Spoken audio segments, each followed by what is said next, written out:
Welcome or welcome back to iGaming for some more Palworld, and today I'm going to go over a few things that you may not know about Palworld.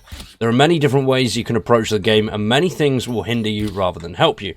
In this video we're going to go over a few things that you might not know that will really help your gameplay and improve the way that you farm items and gather pals. If this does help, subscribe to the channel and drop a like on the video. Stick around for much more Palworld content. Did you know you don't always need to find the right pathway? You can actually climb walls. Now the game doesn't tell you this. All you need to do is run and jump towards a wall and then you'll be able to climb up it. It's a little bit finicky, but it will get you to the top pretty quickly. It's much easier than trying to find a pathway to get all the way back up. All you need to do is just run and jump on a wall and you'll be able to climb all the way to the top of wherever you're going. Moving around the map can be a bit of a pain in the ass. The map is huge, but there are several ways you can speed it up, such as sliding and then jumping off the side of mountains with your parachute sort of glider thing will help speed up that glide process, and then you'll get a little bit more speed on the glider itself. Now another way you can move around is obviously the grappling gun. Now this works when you are also over encumbered. It does unfortunately have a cooldown, but if you do get a better variant of said grappling gun, the cooldown is much quicker. Did you know you'll also get an XP capture bonus? As you can see here, 10 out of 10, and then down on the Foxpox we've got 4 out of 10. The more of these guys you capture, the higher XP you will get, and that stacks all the way up to that 10th pal that you get. And then on the 10th one, you get a nice big chunk of extra XP. So this works great at leveling up in those early stages. And if you want to... And then when you capture your 10th pal, you get that nice chunky XP bonus. Now, do you have a bunch of pals that you like to have around with you that work well under stressful situations and can take out some of those bigger, badder pals that you'll come across? Well, make sure you've got them in your inventory at all times.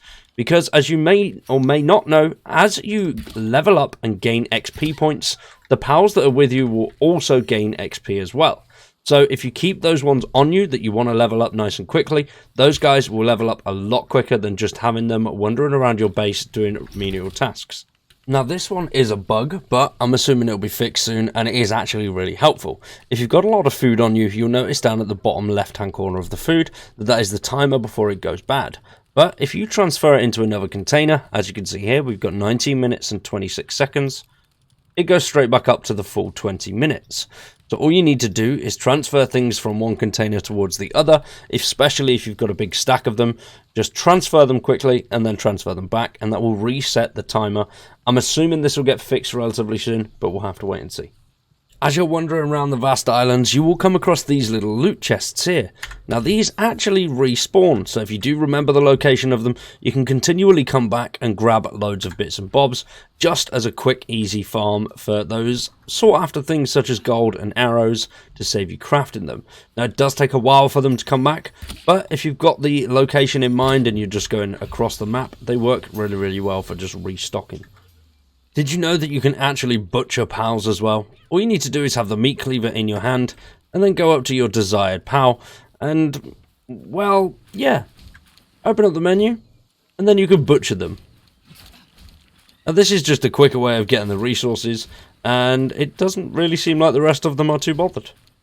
Now when it comes to your pals, go into your pal deck and you'll be able to see what the pals are actually good at. So if you go onto them, as you can see on the right hand side, you've got gathering, farming, and then mining, handiwork, transporting. Make sure you've got the right pals assigned to the right things. So you need some for kindling, handiwork, transporting, cooling, watering, whatever that may be. Make sure you have the right pal for the job, because that will get the job done much quicker. Another way you can get it done quicker is by building the monitoring stand. But all you've got to do is go in there and make sure that everybody is working hard. So as you can see there, super hard working, which will make them work extremely hard, but they will deplete hunger faster and their sand depletion will go down. So to counteract the sand depletion and make sure you speed it up a little bit, you want to build a hot spring that will give the pals more sand back quickly and help you get to work much faster. Next up, you're going to want to get one of these little dudes, a Vixie, and that is because the Vixie will roam around and find and dig up random items for you, such as arrows and, more importantly, Pow spheres. She will drop the Pow spheres for you, so therefore you don't have to create them. She Doesn't drop them very often, but if you've got a large enough base, you can have a whole bunch of them wandering around, and obviously they will drop more items. Now, if you don't know where to find a Vixie, you want to come to this location here. So the starting location here, the Plateau of Beginnings. Just follow it round, and then you'll come to this location.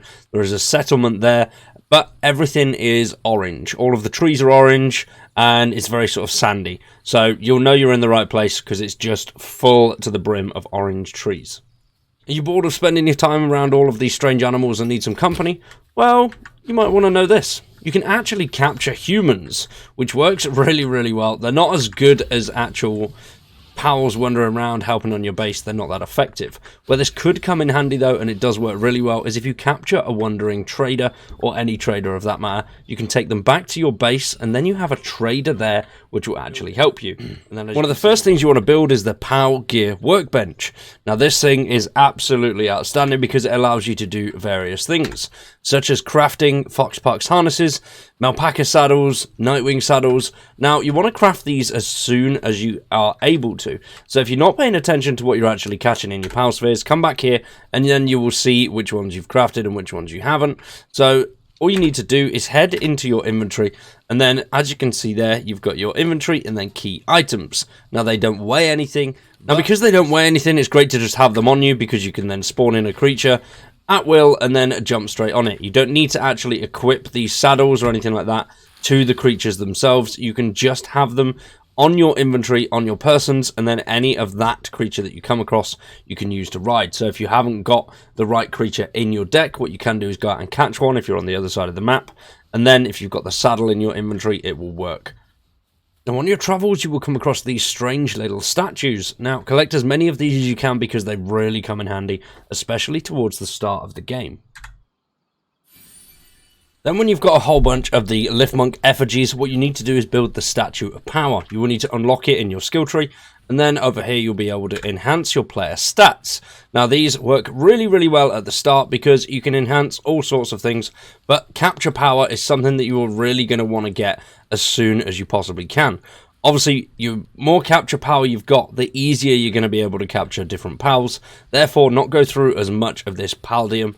You'll also come across these strange trees, which are great because they will enhance your pal's skills. Now what you have to do is go up to them and pick up the fruit, which is, this one is a poison blast. So pick that one up, and then as you can see up there, that's a dragon cannon. So these are all individual powers, which when fed to any of your powers will give them that extra power. So if you have one without an active skill, make sure you just feed them one of these, and that will give them one of those additional powers. So as you can see here, there was that empty skill pot, and then we gave him the dragon cannon, which will now give him an energy ball imbued with dragonic energy at an enemy.